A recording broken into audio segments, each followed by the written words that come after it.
Добро пожаловать на наш канал, и сегодня поговорим о купальщицах и наядах на картинах Герберта Дрейпера.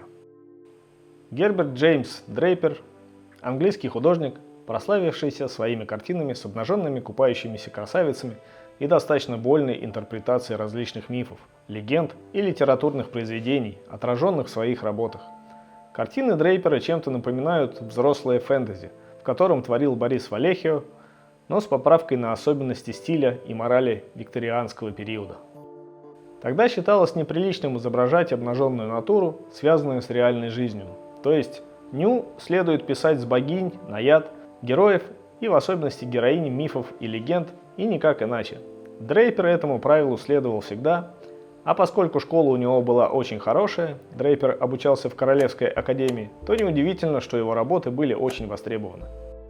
Да и талантом он не был обделен, а учился всерьез и старательно, четко выполняя все рекомендации учителей академии. Поначалу такой подход был вполне успешен. В академии Дрейпер был на хорошем счету. Его даже наградили золотой медалью в 1889 году за картину «Плач по Икару», что дало возможность совершать за казенный счет путешествия в Рим и Париж, бывшие к тому времени столицами мировой живописи. Вот только картины французских импрессионистов, которые Дрейпер наверняка видел в Париже, большого впечатления они на него не произвели, и писать в том же стиле он не захотел. Зато из классической итальянской живописи эпохи Возрождения Дрейпер взял немало, хотя его картины все же ближе стоят к тематике по уровню детализации к работам прерафаэлитов, в частности Джона Уотерхауса. Кстати, с Уотерхаусом Дрейпер дружил и присутствовал на его похоронах в 1917 году. После учебы обосновался в Лондоне, открыл свою художественную мастерскую и поначалу работал иллюстратором. Благо на всевозможные рисунки для книг, газет и журналов был очень высокий спрос. Но ремесленная работа его не слишком привлекала, все же не для этого он столько лет учился писать академические правильные картины. Наконец, в 1894 году он пишет картину «Морская дева», которая стала очень популярной, а о Дрейпере заговорили как о большом художнике, который не придумывает ничего нового, но свое дело знает хорошо. Водная стихия и связанные с ней симпатичные обитательницы, всевозможные нимфы и наяды были излюбленными темами работ Дрейпера. Впрочем, был в этом вполне продуманный резон, просто викторианская мораль была очень строгой, а спрос на картины в жанре ню всегда стабильно высокий. Потому приходилось идти на определенное ухищрение. Все же нимфы и наяды в стиле академизма твердо ассоциировались в то время с настоящим искусством и ни у кого не вызывали недовольства.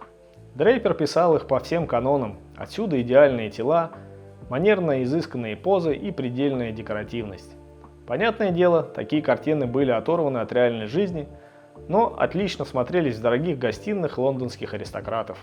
Впрочем, Дрейпер писал и салонные портреты своих богатых заказчиков. В общем, крутился как мог.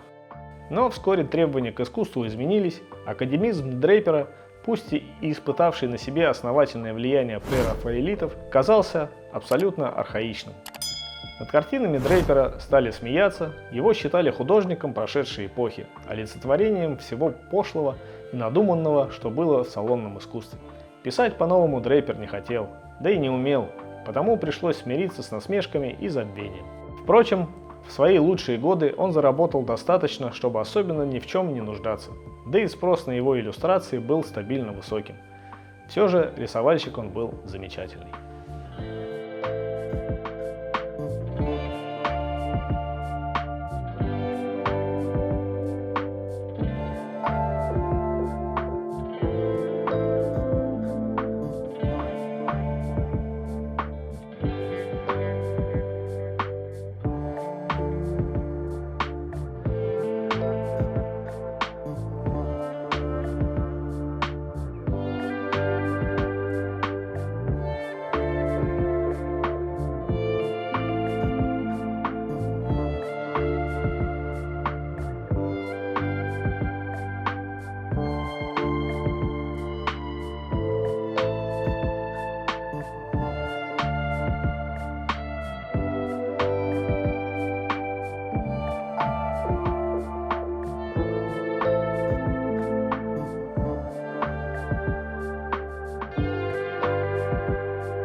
Спасибо, что досмотрели видео до конца. Лайк и комментарий – отличный способ поддержать канал и автора.